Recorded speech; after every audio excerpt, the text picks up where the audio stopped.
The Against All Odds podcast, sponsored by Oak Forest Recovery.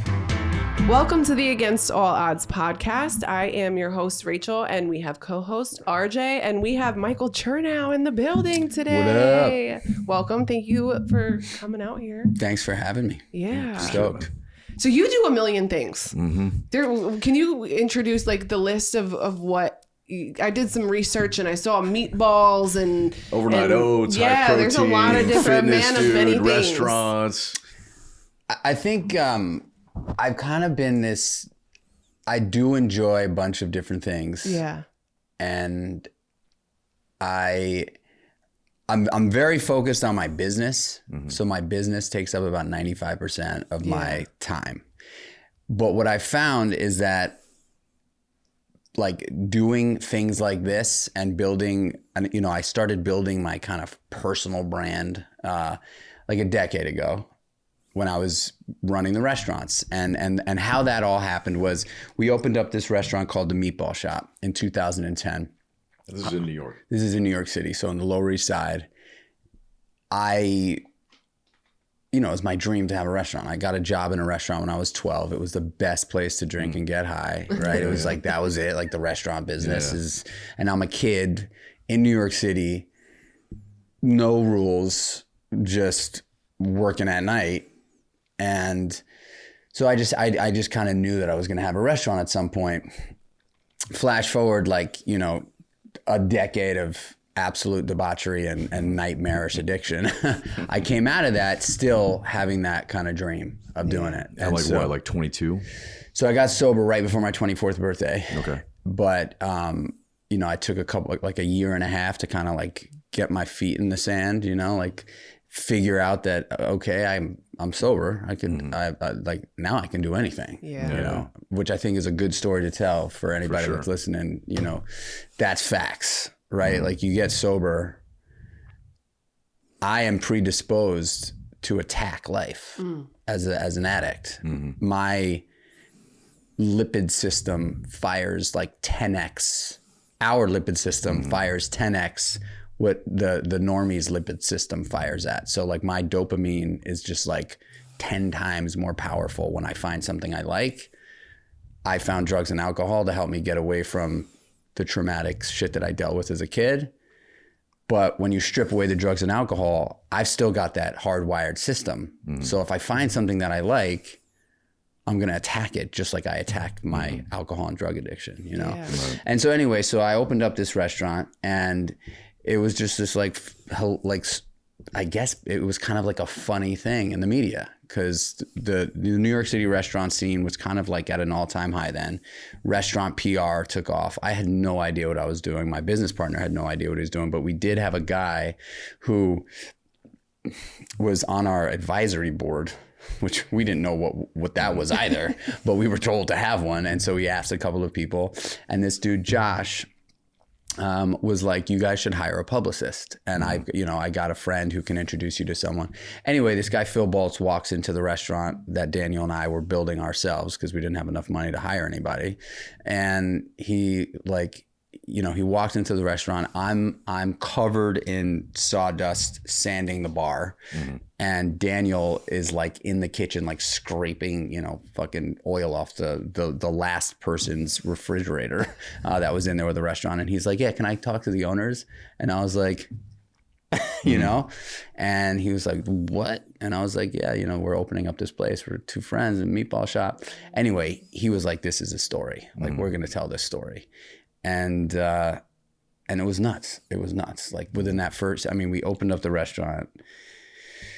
Within that first year, we were cooking meatballs on Jay Leno, Chelsea Handler, Jimmy Fallon, Good Morning America multiple times, the Today Show. I mean, it was just crazy. And for whatever reason, and I think it was probably because of my years as a bartender and just like in front of people, I just like took to the media. I just like, it didn't scare me. You know, I was just like down. And Daniel was a little shy. And so I was just like, throw it at me, like whatever you want, like I remember the first time we went on TV, it was a Fox and Friends segment and it was live. And they were like, it's live TV. And I was like, great. Like, tell me what to do. What do I got to do? And there was like all these cameras. So I remember it so clearly. Like, I didn't ask what camera to be looking at. And I didn't know at that time that like, I'm not supposed to be looking at the cameras. I'm with the host, And so that'd be like me talking like this the whole time, And so I'm like looking around at the cameras that are flying around and they're like, just cook the, But I was able to like, we did a ton of media and that for me was like, okay, like this is a way that I can drive people into the restaurant. So I'm going to just do whatever they ask me to do. Like any segment, any piece, any article, whatever it was, I was like, I feel comfortable here. I'm getting butts and seats this way. This is like a value that I'm going to bring to the table. And then ultimately it just became, brands started hitting me up. And when I got sober, I immediately was introduced to fitness and nutrition. Like that was like day one. This guy that sort of showed up, he was a Muay Thai kickboxer. And I was like, a dying, like shell of a human. And this guy showed up and he's like, I'm going to turn you into a different person. And he walked in and he was covered in tattoos. He was a tough dude. At the end of my drinking days, I was, I was in multiple fistfights a week because I hated myself so much. I had no regard for anybody. I would be laughing and smiling with you in one moment, and then you'd say something that like was probably not even, like offensive, but I would perceive it that way because I hated everything so much that I would just tee off, and he kind of knew that, and so he was like, I'm gonna show you a different way, and he turned me on to fitness. So like the fitness piece saved my life, really, along with obviously the sober community. But I do think that, so to how a lot of things happen. So I kept on doing the media and it gave me this opportunity to build a personal brand. And then I just kind of figured out that like, they say in marketing, right? Like you have to, someone has to see something 7 times in order to make a decision. So I was like, well, if I can do a bunch of different things that all drive to the business that I'm focused on, I don't have to pay somebody to do all those different things, and so that's kind of how it worked. So yeah, there's restaurants, there's the personal brand stuff with like brand deals, and there's Kreatures of Habit now, which is the current business. Which is the oatmeal. Yeah, high protein overnight oats. Yeah, that's cool. Yeah, that's really Take us back to the beginning. You were saying childhood was... So I grew up in Manhattan, in New York City, on 87th Street between 1st and 2nd Avenue. It was... I was born in 1980, and we lived in a really small apartment. My father was, had he gone to get like a mental evaluation, chances are he would have been bipolar, paranoid schizophrenic. He was a really sick dude. Physically, he was a juvenile diabetic, and mentally he was struggling. And so he was very violent and abusive. And I kind of was the only other guy in the house. I had a sister and my mom. And so he was verbally abusive to everyone, but it got, at a certain point, he just started, it became violent with me. And so as early as I can remember, I wanted to escape. And escapism for me, at first was sleeping at other people's houses because I just didn't want to sleep at home, right? It was like not safe for me. I didn't feel comfortable there. I didn't feel loved there. And I would go to like my friends, I'd have a play date and like their parents would be like awesome. And I was like, I need like that. Like I want to feel that. So I remember like one of the first times I slept over at a friend's house, my friend Ross Delafield, and I so clearly remember this. It was first grade. He had asked, I guess his mom asked my mother if I could stay over for dinner, and they all sat around a table. And I was like, what, how does this work? Like everybody sat around at the table to eat dinner. And I had never done that in my we didn't even have a table to sit at in my house. And you know, Asking for help was one of the greatest choices I've made to overcome my addiction. If you or a loved one that you know is struggling with addiction, don't hesitate. You can reach out to any of us at any time to find help.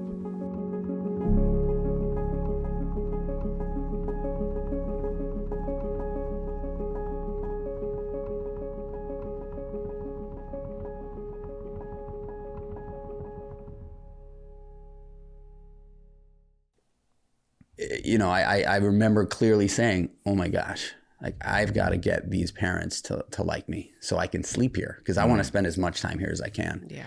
And I strategically, and I think that's when my ability to, you know, when I was, it turned into manipulation, Right. of course, because we're like master manipulators and we get what we want based on how we can read a room and people. But ultimately, I think it was just like me understanding how to get, like, wanting love and figuring out how to best do it. And it was like, ultimately, like, if I can get you to like me, I can get what I want. Right. And that unfortunately followed me for a long time, and I still battle with that, you know. But so I escaped and I slept out as often as possible. My father might as well have been non-existent outside of the abuse, because he had nothing to do with my life. Like, he never like took me to school, put us down at night, picked us up. He ended up being a hoarder. He would bury himself in a corner of our apartment. It was just nasty. Yeah. And so I slept out a lot. I wanted money at a young age. Right. I don't know where that came from, but I just knew that, like, I wanted things. I saw friends that had sneakers. I still remember this dream. I remember when the Reebok pumps came out. I remember having a dream of, like, being in a house in the country at night, and I was probably like in second grade, looking down at my feet and seeing the Reebok pumps on my feet. And I was like, I'm getting those fucking Reebok pumps, you know? And so I started selling my toys on the corner of 87th Street and 2nd Avenue. I would go to the baseball card shop and I would, like, buy grab bags of comic books. And then I would stand outside the shop and I would try to sell the comics to people coming in and out. You know, at 10 years old, I started a dog walking business, and I was walking like 25 dogs in the neighborhood because it was New York City. There's high-rise buildings. I could put, like, flyers up in the laundry rooms with my phone number on it, and people would call the house, and I would just lock in dogs. So by the time I was like 11, 12 years old, I was like making money. Yeah. And I figured out how to, like, do this. And again, that's that addictive personality, right? Like, that's that, like, you want something, you just go get it. And ultimately, 6th grade, I was smoking cigarettes. And the summer between 6th grade and 7th grade, I was friends with this girl, Danny Nash, who was another one that I just, like, slept at their house. Like, they would take me away on the weekends. And her older sister was like a hippie and smoked weed. And I remember Danny got weed. And that summer, we smoked weed for the first time. And I was like, that's it. Yeah. I'm in. Like, I want more of this, as much as I can get. And, you know, I got a job in a restaurant when I was 12, just before my 13th birthday, as a delivery boy. And then they put me in the kitchen, and then they put me in the front of the house. And, you know, that was basically 13 years old, entering high school.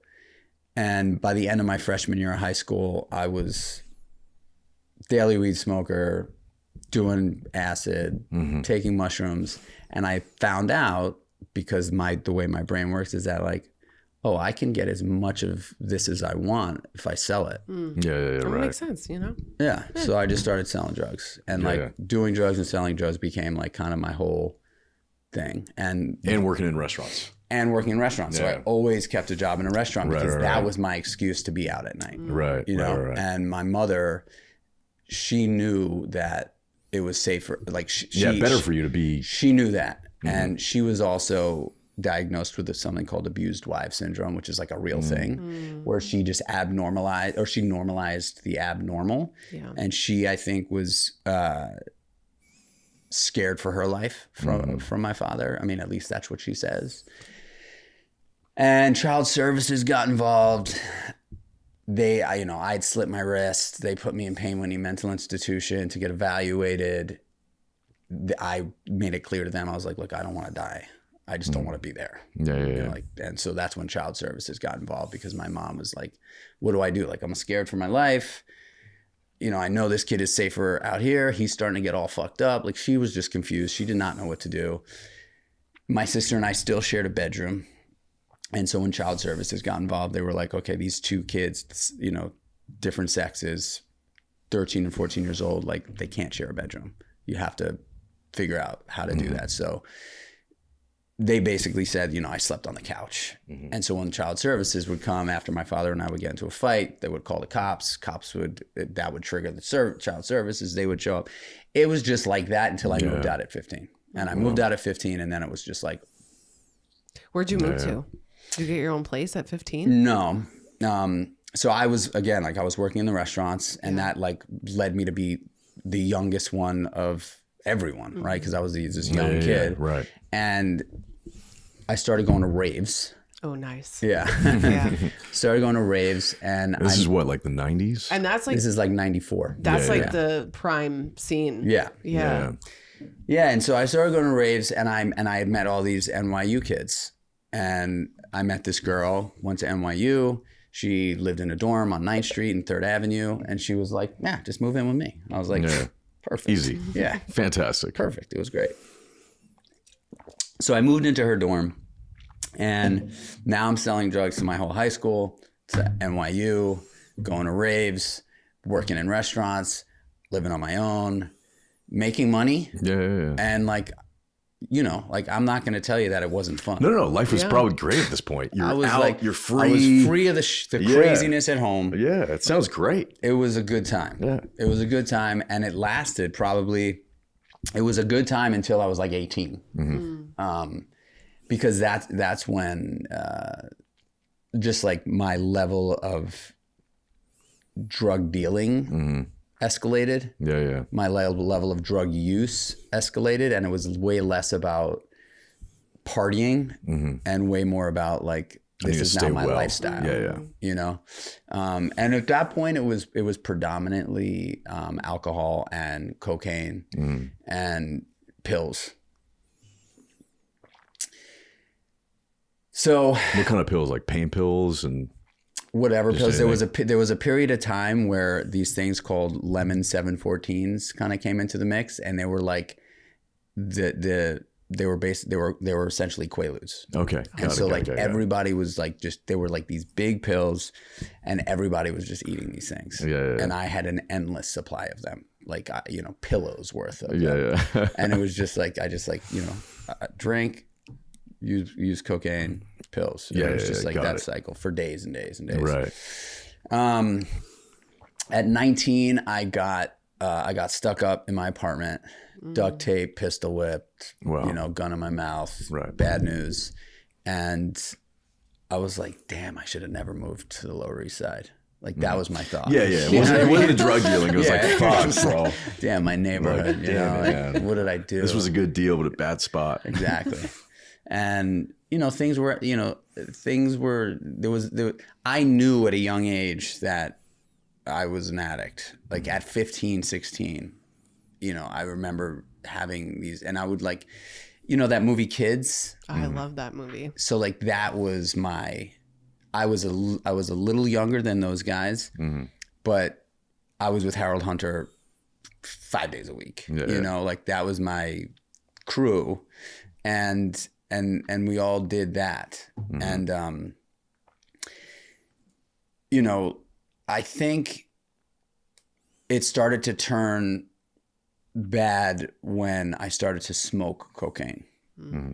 And at first it was just cooking it, thinking like, oh yeah, we're not buying crack. Like we're just cooking it ourselves. It's all good. Organic. Right. Homemade. Exactly. Yeah. And then it became, all right, well, why would we spend the time to do this when we can just do that? And my life just started to just spiral out of control really bad. And I didn't want, it sucks, right? Like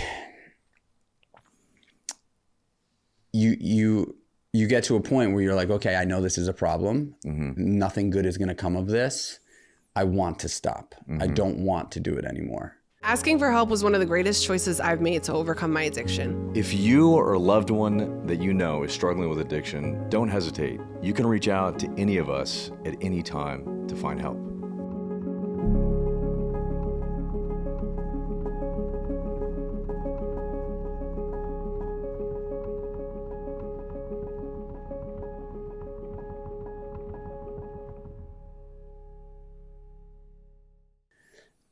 But you forget that so quick. Oh, yeah. As soon as like you indulge, right? You just, it's immediately those thoughts, that pain is just gone. Yeah. And then it comes right back as soon as you're like at the end, 48 hours later, when it's like, when everybody's like, all right, we're out. And you're like, fuck, I'm the last one standing. Yeah. I hate my life. I hate myself. I want to fucking die. Like, I just don't want to do this anymore. And I lived in that place for about 4 years, because then heroin became a part of my story. And,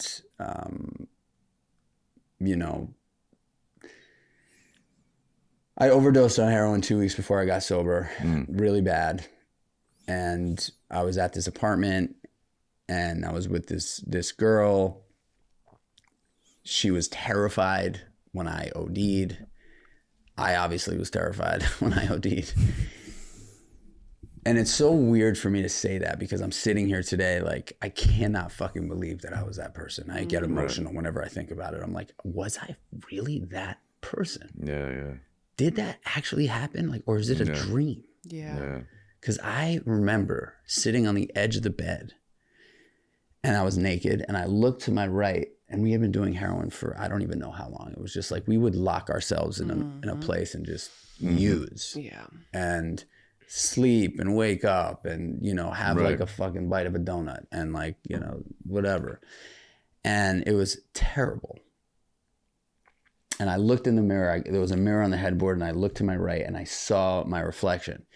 And I had, when you're using all around the clock, like, you catch a glimpse of yourself in the mirror and your face is like, gray. You don't recognize it. It's like milky. Yeah. Right. It's just, your eyes are bloodshot, your face is puffy, your hands are swollen. You feel terrible, and your face is kind of like gray. Yeah. I looked in the mirror, and I was, from my forehead, because I can get a full view, to my feet was white like this crystal, like white like paper. And I'd never experienced that before. And I was like, oh shit, something's wrong. Like, something is really bad. This is bad. And so I had this like an instant panic attack, thinking that I was ODing. Yeah, I'm dying. And so I jumped up, and then boom, I couldn't stand. My knees buckled, and I just like face planted, hit the floor. Oh shit. And I remember, and now I know, because now she's sober, thank God. But she told me, you said to call the ambulance, and I was too scared to call the ambulance. And so I was able to like drag you into the bathroom, get you into the bathtub. Cold water. And she put me on my back in the bathtub and just turned the shower on. And I remember coming in and out of consciousness being like, I'm dying. This is it. I'm dead. And obviously, I'm not. I made it, right? And I came out of that, got back into that bed, lied under the blankets, and I didn't use. I consciously was like, okay, you cannot do this anymore. This is it, dude. You just took it so far that you just died. Mm-hmm. You've got to figure something out. Like, this is bad news. And like a couple hours later, I still didn't use. I remember walking west on 13th Street. It was still daytime, so like there was no like, it wasn't like, oh yeah, you get high at night. It was like, when you're in that place, you're high all the time. 24/7. So it was a super hot summer in New York City, and I just remember like being so uncomfortable, kind of like feeling like the world's biggest loser. Like, this is what it is, dude. This is what it's come to. Like, this is your fucking life. You have to stop. Like, you cannot do this anymore. You're a good guy. You're like, people tell you you're a great person. Like, why are you doing this? Please, like, just stop. And I at that point, I hadn't said God yet, you know, like I wasn't like, God, I need help. Before hours later, I was using. And I do remember very clearly having a conversation with myself that was like, how did this happen? How am I using again? By myself? This is it, dude. This is how you're going to die. Like, let's make it quick. Like, let's just go for it, because you almost died 4 hours ago. You swore to God, even though I didn't swear to God at that point, but I was just like, and it wasn't like I didn't believe in God. It was just like, I never thought that God would have anything to do with this. No one ever said like, oh yeah, God's going to help you. Yeah. You know? It was like, dude, you need to get your shit together. Yeah. And so I was just like, I'm just going hard, whatever, anything that comes my way. Like, I want it to end, you know, I want it to end because I can't stop. I just can't stop. Yeah. And so that's what I did for like 2 weeks. I just went on this march where it was just like, whatever, you know, everything and anything. I took I like, you know, I wasn't doing lines. I was doing like all of fucking it. Everything. marathons, you know? Yeah. Anyway, August 1st, 2004, I was on the roof of my building with two friends. One of them is sober now, thank God.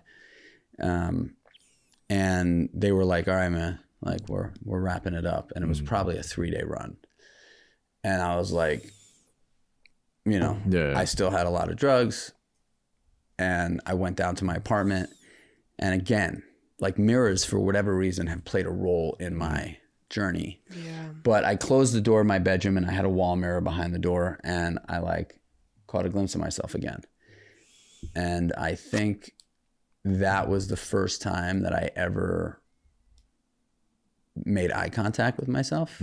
I remember just like clearly, like, you know, you look in the mirror, you're not like looking at your eyes. Yeah. Well, especially when you're in that state. I know I was avoiding I was avoiding myself. Totally. Yeah. And so I like caught my reflection, and then I like walked over to the mirror. I made eye contact with myself, and I just said, I hate you so much. You're just useless. Like, you should jump. And I lived on the 6th floor of a building, and you know, the conversation was, dude, just do it. Just be a man and fucking do it. Like, this is not going to end well either way. You know, just like, end it. Just go. It would be, you know. And then I was thinking about romantic sort of ways that I could do it. You know, I was like, I'm going to nail a t-shirt into the windowsill and just hang until I remember having these thoughts. Like I want them to tell a story about it, you know? Yeah. And then I blacked out. And I slept for 16 hours. And I slept through work because I still had a job in the restaurant that was downstairs. And I can't say that like when I came to, I was ready to get sober, but I can say that a string of events happened right after I woke up that, well, I'll tell you what happened. So I woke up, I'd slept through work for the umpteenth time. I called my boss. He was like, dude, come to the restaurant. And I was like, okay. Came to the restaurant. He's like, Mike, I love you. And I'd been working there for like 2.5 years at that point. It was like I like loved that place because I can get high as much as I wanted. I can drink as much as I wanted. And like, it was part of the culture. Right. And he's like, I can't do this anymore, dude. You're dying. Everybody knows it. Like, you might not think everybody knows it. Everybody knows what you're doing. Everybody sees your heroin dealer show up. Like, everybody knows. And I was like, fuck. And he's like, you need to get sober. And it was like echo. I was like, what? And he was like, you need to fucking get sober. And it was like the first time I heard it. And I begged him for my job, and he was like, he said sober like 3 or 4 times. And so he was like, look, man, I can't give you a job bartending in this restaurant, but if you get sober, I'll let you clean the restaurant with the porters for the next 30 days. And then we'll think about, you know, what the future is. And I don't know, man. God showed up. You know, God just showed up. Asking for help was one of the greatest choices I've made to overcome my addiction. If you or a loved one that you know is struggling with addiction, don't hesitate. You can reach out to any of us at any time to find help.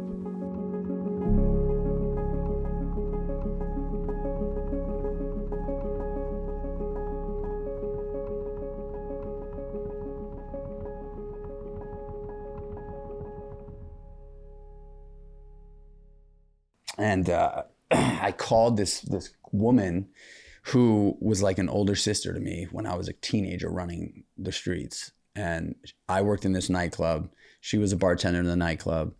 And when I would get strung out or like just, you know, all fucked up, I would call her and be like, Karen, can I come crash? And she'd be like, come crash. And so I called her because I knew that she had gotten sober. And she was like, basically like, I've been waiting for this phone call. And she dated this guy, Marcus, who was the Muay Thai kickboxer. And she called him, and I had no idea what being sober was. I didn't know anybody sober. Right. I knew I knew that there was a thing. Like the concept. Yeah, I knew there was a thing called sobriety. Yeah. But I didn't know that it was like anything that I could partake in. Right. I thought it was like, I was like when I made the call, like my brain like almost immediately started telling me the story of like, oh dude, you're going to be hanging out with like fucking librarians and scientists. Losers. You know what I'm saying? Boring. Like what, you know, it's over. Like no hot chicks ever again for you. So it's done. You might as well just like, it's a wash. Yeah. You might as well move to like Alabama, you know? And this is like 2004. Yeah. Right. Yeah. And so then this dude walks in who's just this like tough, cool fucking guy. And he gives me a hug and he's like, I want to hear everything. Just tell me it all. I'm not going to say a word. He's like, I just want to hear your story. I want to hear what's going on with your life. And, you know, he didn't even say, I'm going to help you at that moment. He was just like, just fucking tell me what's going on. And so I sat and I talked to him for 4 hours, basically. I'm sure I lied a lot. I mean, I'm almost positive. I wish I would have had that on video. That'd be fucking amazing. But he, at the end of all that, he barely said a word. He literally listened to me. And at the end of it, I was like, oh my God, like this guy just listened to me fucking blab for, you know, like no one's ever done that. No one's ever given a shit like what I had to say. And it was like the perfect setup. Like I needed someone to look up to. I needed someone to want to impress. This guy showed up and I was ready.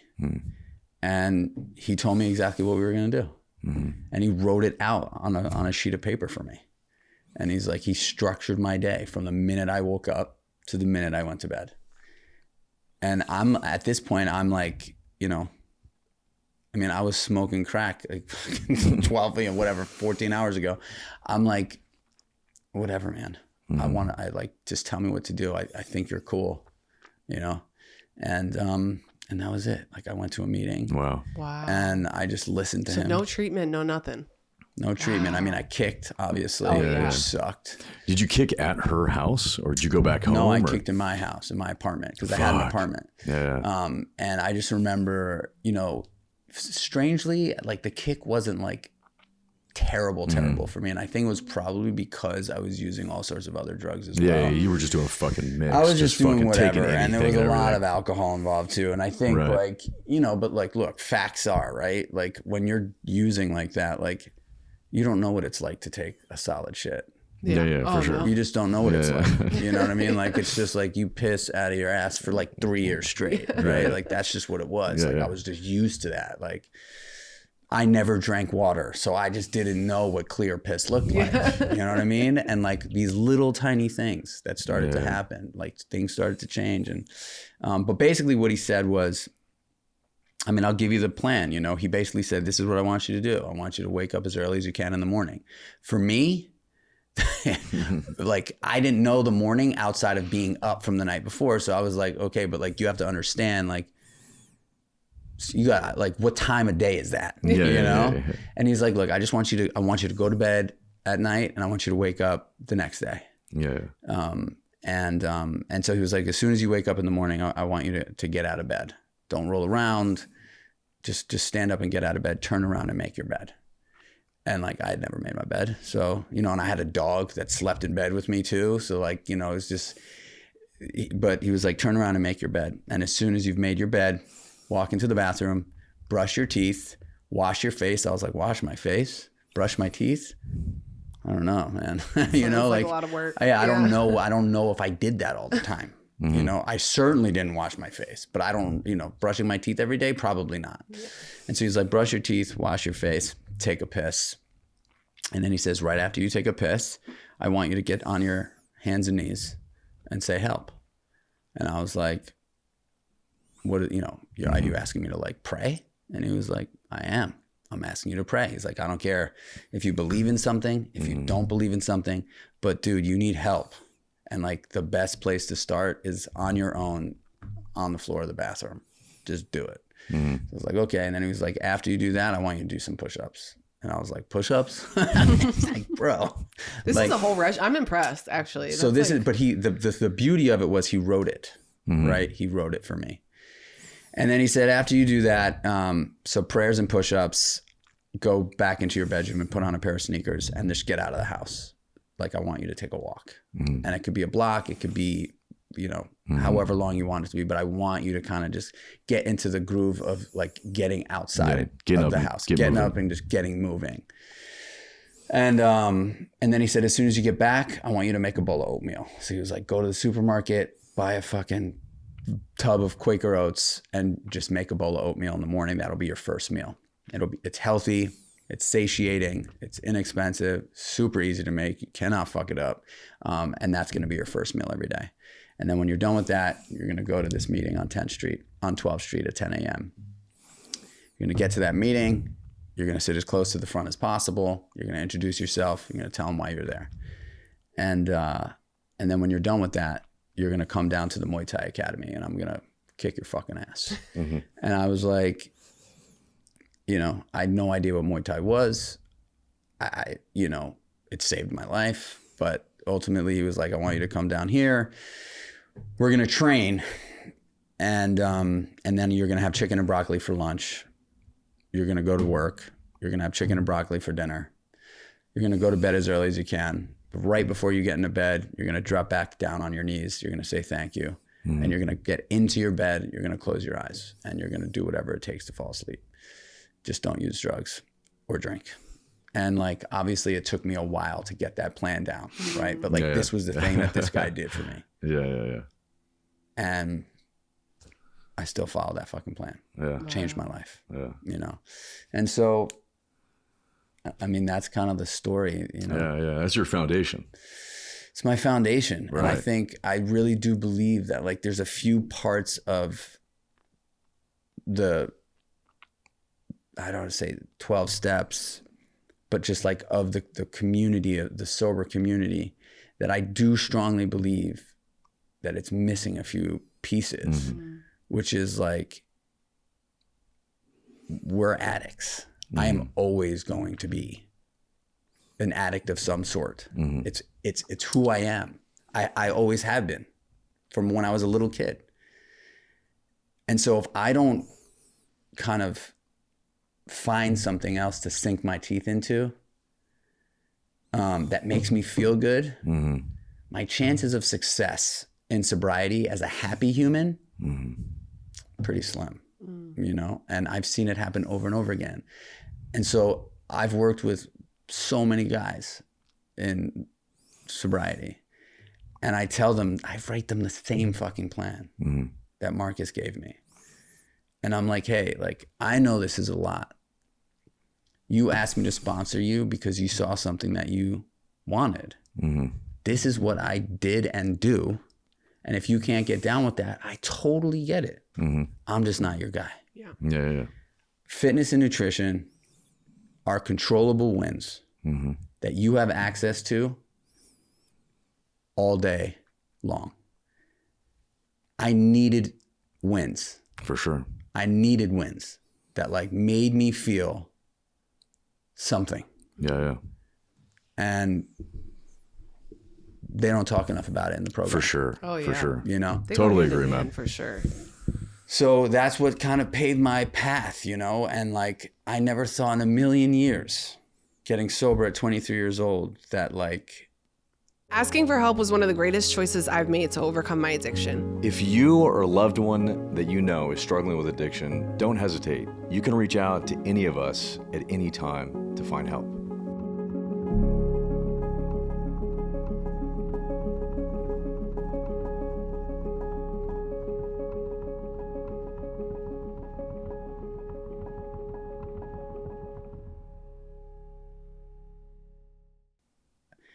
I was doing, you know, it's funny, like I was at this event last week and we were doing breath work, which has been massive for me. Love breath work. So massive.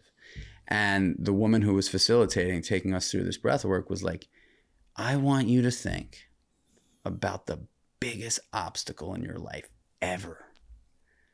And when you're in that, you know, if you're in that deep breath work, you know, the fucking 30-minute long, you know, rebirth or holotropic breath work, you are just cracked open, right? Super emotional, super vulnerable.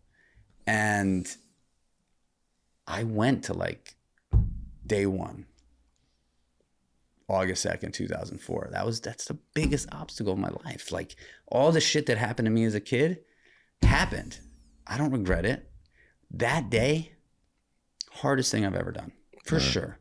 Because without that day, like, I don't have anything. Right. You know?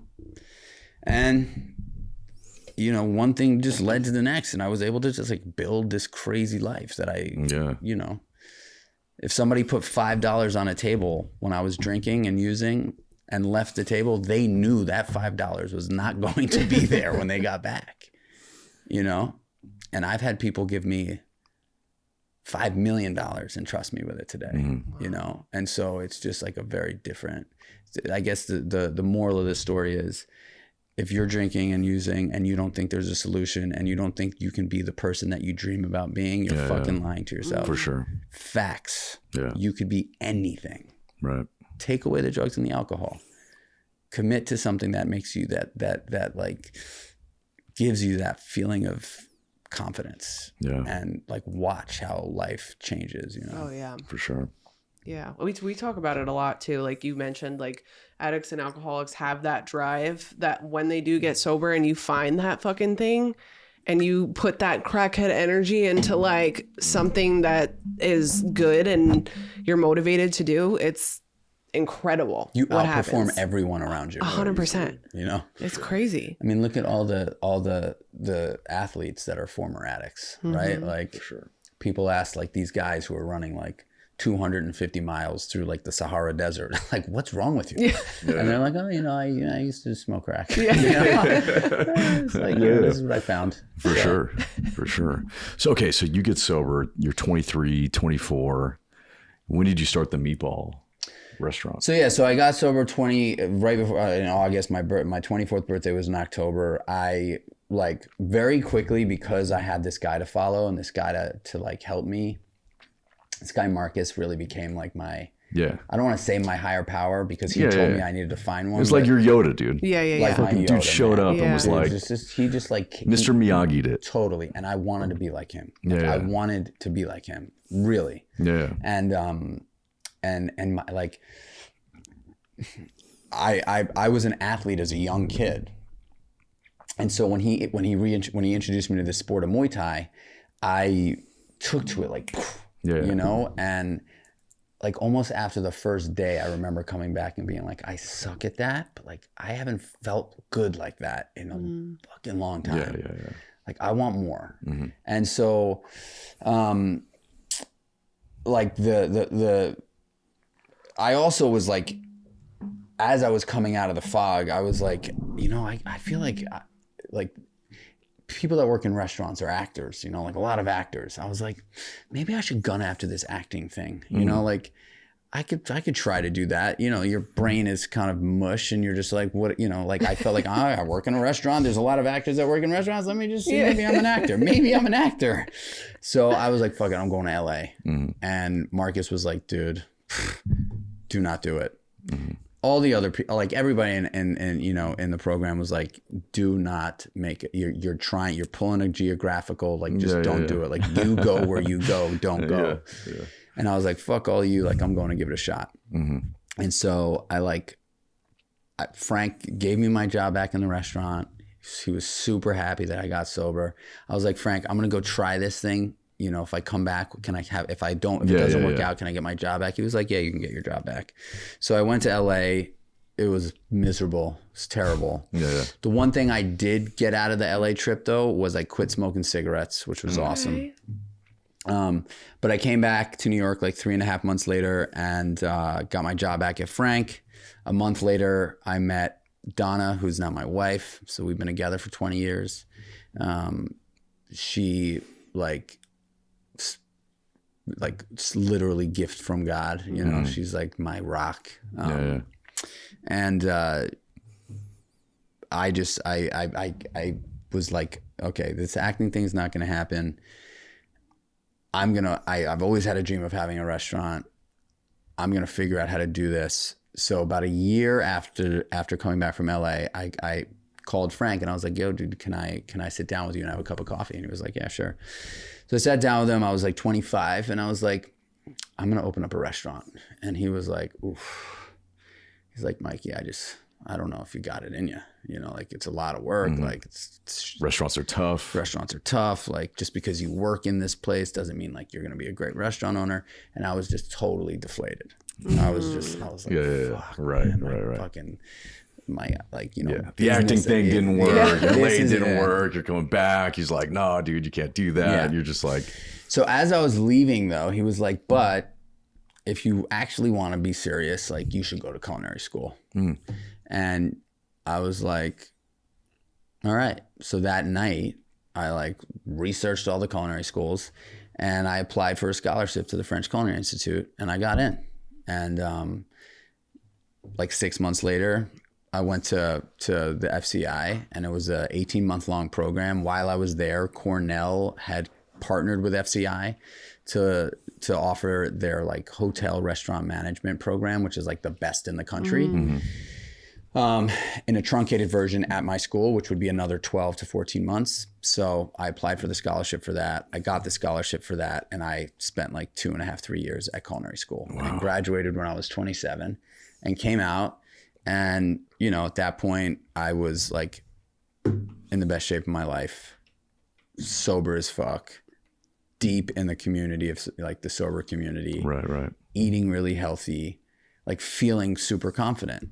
Right. Like it worked out, you know? And I said, I'm going to do it. And I came up with an idea at this Italian restaurant that I worked at. Like everybody loved the fucking meatballs. Yeah. You know, like who doesn't like meatballs? Who doesn't like meatballs? Yeah. So and you're working at this place, you just noticed like everyone fucking loves there was meatball. A dish on the menu called the rigatoni ragu. And it was just fucking crushed. It was the one dish that was on every single table. It was the best tomato sauce on the planet. Really delicious meatballs, rigatoni pasta. I was like, I don't know. No one's ever done a meatball I'm gonna spot. go all in. I'm going all in on the number one dish. Yeah, right? Fuck yeah, dude. So I just and it's just so different. It's just like it hadn't been done. Well, it just had, like, and you think about it, right? Like at this point I'm eating super healthy. So what I used to have for my meal, like 3 or 4 nights a week at the restaurant was I'd be like, hey, let me get the rigatoni ragu. I don't want the pasta. Take the pasta out. Just give me the meatballs and sauce with a side of broccoli, a side of spinach, and an arugula salad. Like that's what I had. And I was like, man, people would see me eating this. And they'd be like, what is that? And I'd be like, oh, I just get the meatballs and sides. So I was like, fuck it, I'm doing this. I'm gonna do like a meatball spot. It's gonna be the down low meatball spot. It's gonna be the late night place. We're gonna have a bunch of different kinds of meatballs, a bunch of different sides. You can get meatball heroes, meatball sliders, like all sorts of cool shit. Yeah. And it's gonna be like a real New York place. Yeah. And the restaurant that I worked at was a regular spot. I had been working there at that point for 7 years and change. The people that would come to that restaurant 2, 3, 4 nights a week watched me get hired as a 20-year-old kid out of my mind, but they loved me because I was like Mikey the bartender, like the wild child, and like having fun and ripping all sorts of shit in the bathroom with them. And then they watched me get sober. Then they watched me meet my wife. Then they watched me go to school.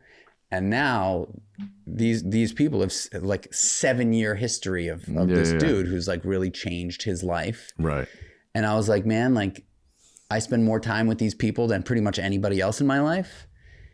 And there was a bunch of them that were like well-to-do people. And they were down for the mission. Down. Asking for help was one of the greatest choices I've made to overcome my addiction. If you or a loved one that you know is struggling with addiction, don't hesitate. You can reach out to any of us at any time to find help.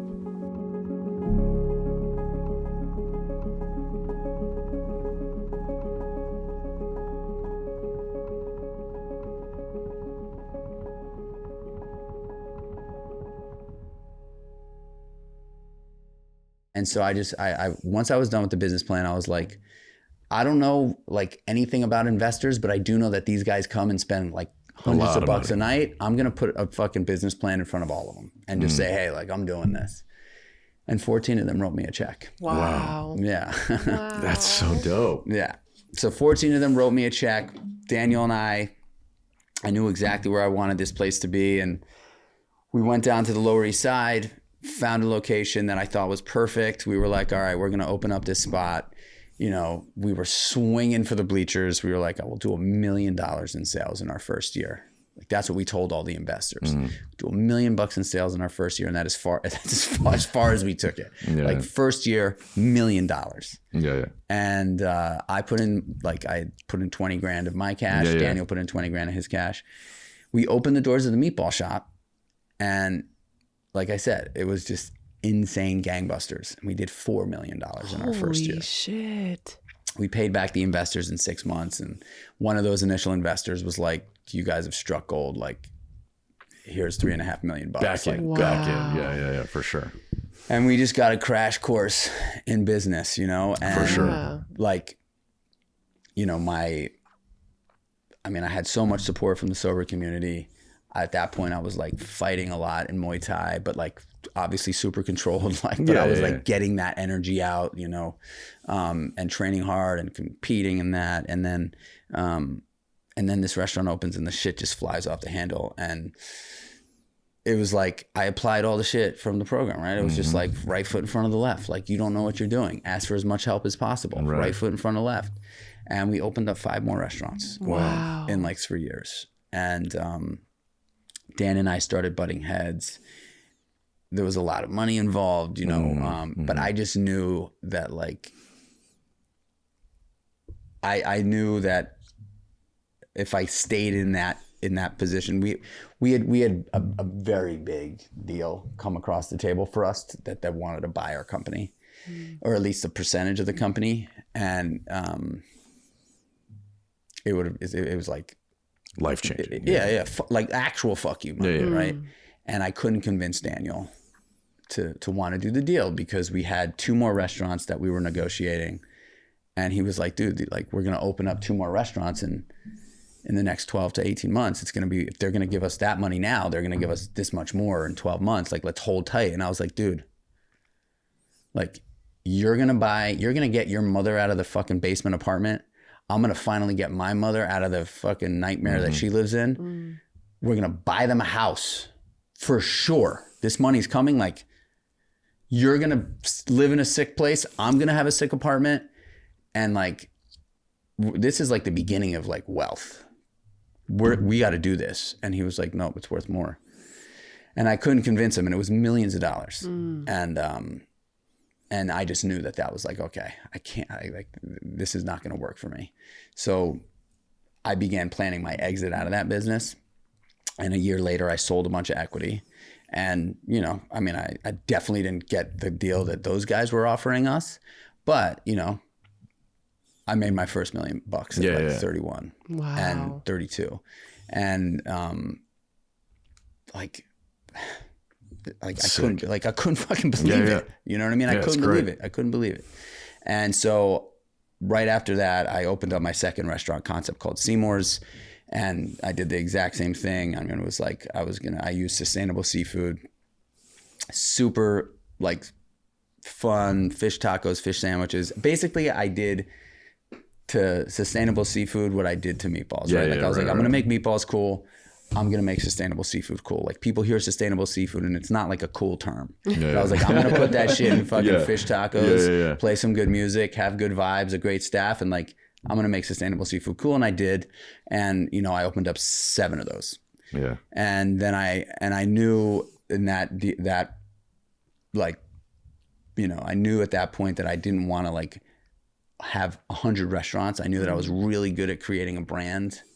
And so I said, man, if I can do like 5 or 6 of these and then sell equity again and kind of do a similar deal to what I do with the Meatball Shop, like I could do that like 5 times over the course of my career and like have a dope, fun life. And I'm not going to be like driving Lamborghinis, but I didn't give a shit about that. Like I was like, I'm doing what I love to do. I'm married. I'm going to have kids. We're going to have a great, comfortable life and it's going to be awesome. Yeah. And so I took on a partner about a year in Seymour's and we did that. You know, I sold him a bunch of my equity at the end of 2019. And then that's when Kreatures of Habit came to be. And with Kreatures of Habit, and I got to just say, I guess, like throughout this whole process, like if I wasn't sober, not a single chance, not even a speck. Yeah. You know, like everything I Yeah. have today is because I'm sober. Right. You know? Yeah. Anything's possible. I was Any gonna day say, is The day yeah. that obstacle was overcome. Anything is possible. Right. Period. Like, and that I do believe is just the facts. It is. You know? For sure. It's just so hard to tell someone who's in that. I tell my see sponsees all it. the time. They're like, Rachel, like, how did you get to? And I'm like, dude, just the next right thing. Like, and I'm like, I know this is gonna sound so fucking cheesy, but literally the possibilities are endless when you're just putting one foot in front of the other, and then all of a sudden your life is this big beautiful thing, and you're like, how the fuck did I get here? You know. But it's hard to believe when you're not Well, there I think yet. like one of the coolest things that you get from getting that you earn from getting sober is this like ability to commit to something. Right. Yeah. Right? Like you were so committed to the drugs and alcohol, so it's there. Like some of the most loyal, disciplined, committed humans. I'm talking about will jump off a fucking building to get the next one. That is how disciplined and committed they are to the substance. Yeah. Like when you get sober, you understand that you can also commit to positive things. Yeah. And when you commit to the positive things, it breeds confidence, Yeah. For sure. you know? Well, it's like you said, it was about getting those daily wins. Once you start getting wins, those get to more wins. That's it. I mean, they just start stacking. Small ones. Yeah. Like not big ones. Yeah. Like little, Like small. Eating chicken and broccoli for lunch. Yeah. Like You know? waking up and making your bed. Like going for the fucking walk in the morning. Going for the walk. Small wins. Starting to floss your teeth. Yeah. You know what I'm That's saying? all life is, man. Yeah. Life is won in tiny little wins. Yeah. And like all you get is a day. That's right. You know what I mean? Like you cannot win tomorrow. No. All you get is today. Yeah. And yesterday, long gone, friends. Yeah. Like wasting time thinking about what happened yesterday, kind of useless, right? Like today is the fucking day to put the numbers on the board. And if you're not doing it, someone else is. For sure. And it sucks to watch other people from the sidelines. Oh yeah. You know what I mean? So then in 2019, I sold a bunch of equity, and 2020 hit, and I was about to open up another restaurant called Kreatures of Habit because I knew that I wanted to be in wellness. I knew that like my nutrition was like such an important part of my like happiness. It like made me feel good. Like you never feel bad after eating a healthy meal. You know what I'm Right. saying? Like you eat a stack of pancakes and burgers and fries. Oh, like yeah. it's fun in the moment, And you feel like shit. but like Great in the moment. yeah, it's great. after And then there's a then, time and yeah. a place for it. Like Yeah. I'm all for it, but like all the time, it's just not gonna make you feel good. Yeah. And for people like us, we just gotta need feel to good. feel good. Yeah. You know what I mean? It's like part of our DNA. Yeah. And so I wanted to open up like a wellness restaurant in New York. And you would think that there would be like 2020, like you would think that there would be like healthy, dope restaurants in New For York. sure. But it was like still, it's like Sweetgreens during the day. People line up by the thousands for a salad. But when it comes time for dinner, there's not like a great place to go to eat that you know is not just going to be covered in butter, covered in too much oil, like just like, you know. And I was like, you know, and the healthy restaurants are like vegan. They're vegan. Yeah. Like that's what it is. It's like the extremes. Yeah. Asking for help was one of the greatest choices I've made to overcome my addiction. If you or a loved one that you know is struggling with addiction, don't hesitate. You can reach out to any of us at any time to find help.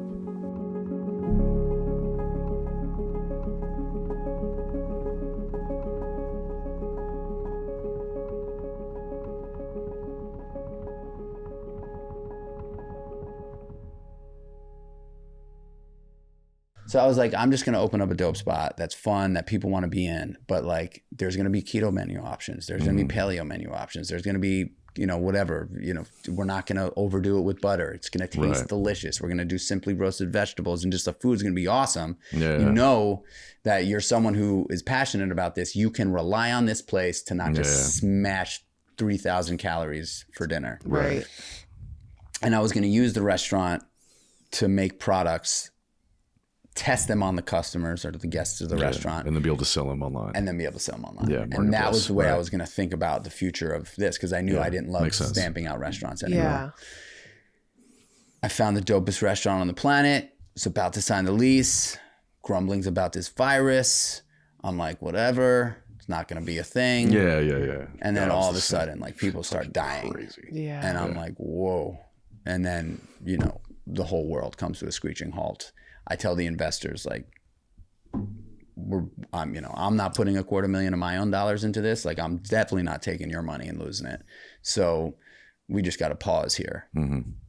And in 2012, I had bought a property in upstate New York to get out of the city on the weekends because I was so addicted to work that my wife was like, this shit ain't gonna be like, it's not gonna work if we, you know, like, I don't know you. I haven't seen you in 2 years, you know? So we used the house on the weekends. And then when the pandemic hit, like, we would just go up there.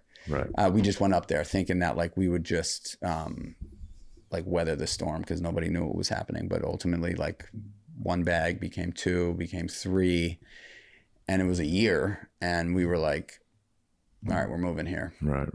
In that process, I was like, what the hell is my future going to look like? You know, all restaurants were closing down. Like, and I was like, this is it. Like, my career, like legendary restaurants, fucking all tanked. I mean, it was fucking over. Terrible. So I was on a run.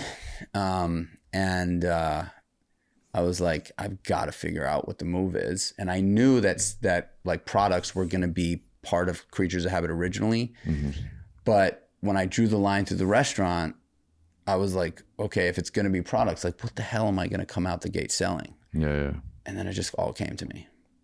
Marcus told me to eat oatmeal every day. I had been eating oatmeal every day till today. But well, it's crazy because when you were telling the oatmeal in the beginning, I'm listening and I'm like, no fucking way, dude. This dude actually fucking brought day one. It's what it was to today. That's sick. And so I was like, at that point, I'd make my oatmeal with protein, chia seeds, flax seeds, pumpkin seeds, pink Himalayan salt, and I'd cook it and I'd let it steam out. And it would take. Well, when you're making oatmeal every day, you get good at making oatmeal. Good at making it. It was like for sure. bomb. I was like, cinnamon, and I put a little bit of honey or maple syrup on it. It was like it was my favorite meal of the day, and it'd been fueling me since day one. Through competing in Muay Thai and running marathons and opening restaurants. Like this was just what I did, right? Like it took the thinking out of my first meal every single day. And so I was like, oh my God, that's it. I'm going to figure out how to get that into a pouch. And I always had omega-3 fatty acids, probiotic, digestive enzymes, and vitamin D3. It was like my supplement stack every morning.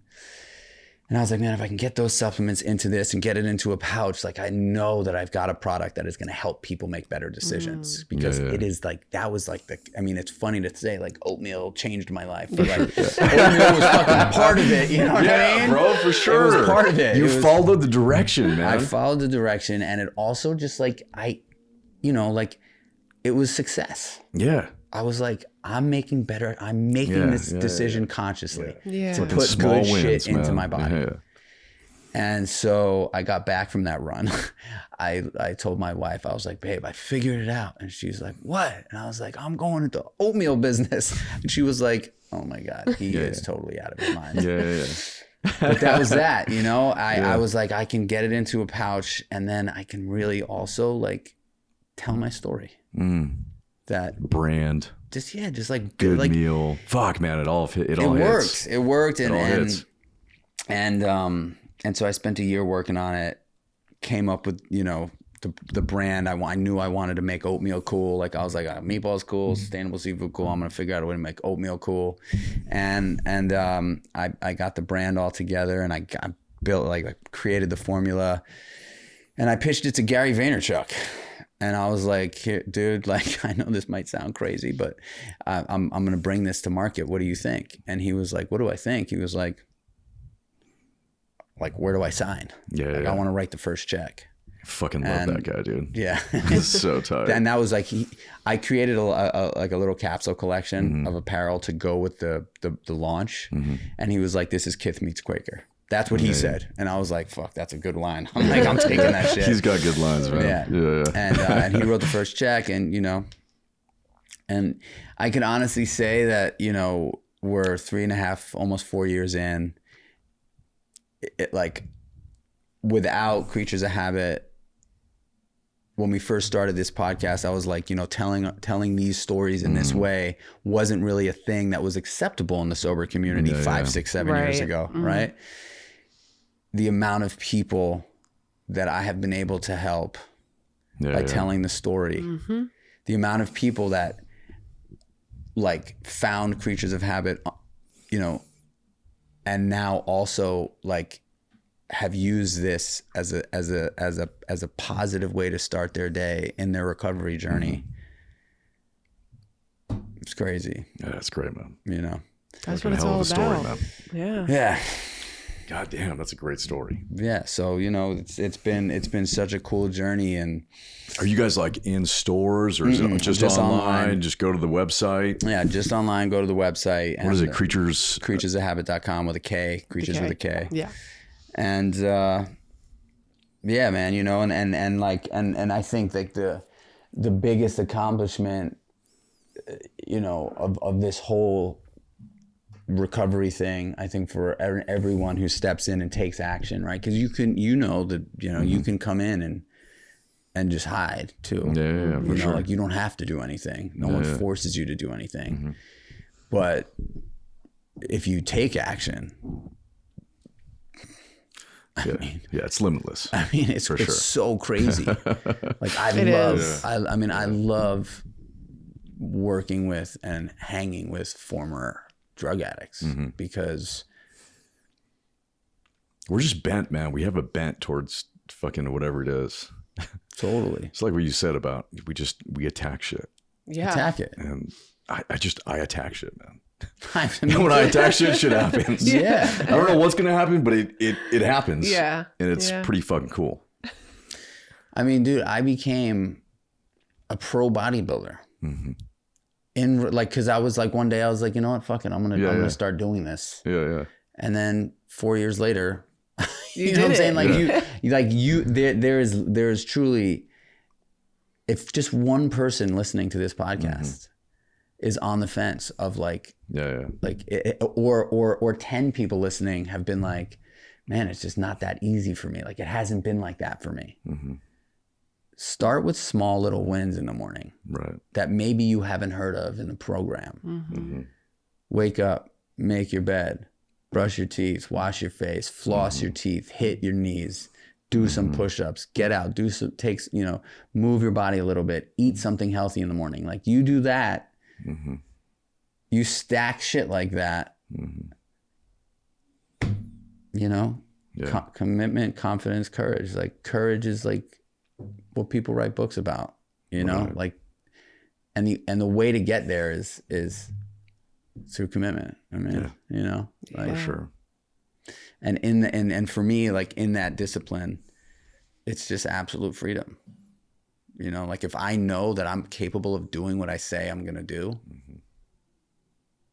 like what else do I need in life? Like if I'm like, I'm going to do that and like, I believe it, you know, like how many years did I spend lying to myself? Right. I'm going to stop. I'm not going to do it, you know? So. And look at you now.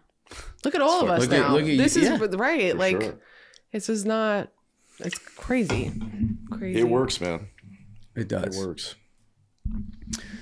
Fuck yeah, bro. So that's it. That's the story. That's great. I love that. I love a full circle oatmeal moment. I love that. That's fucking. It's so fucking. You made oatmeal really cool. That's fucking the whole thing. Amazing. Thank you so much for coming out. Thank you guys so much for having me. Yeah. I really appreciate it. Yeah, this was a fucking great episode, man. Yeah. And honestly, anybody listening, if you know you're struggling, shoot me a fucking DM. Like I'm down to help. You know, I think any of us. And you'll be tagged as well. In Creatures of Habit. Get some fucking oatmeal. Get some oatmeal, man. Thank you guys.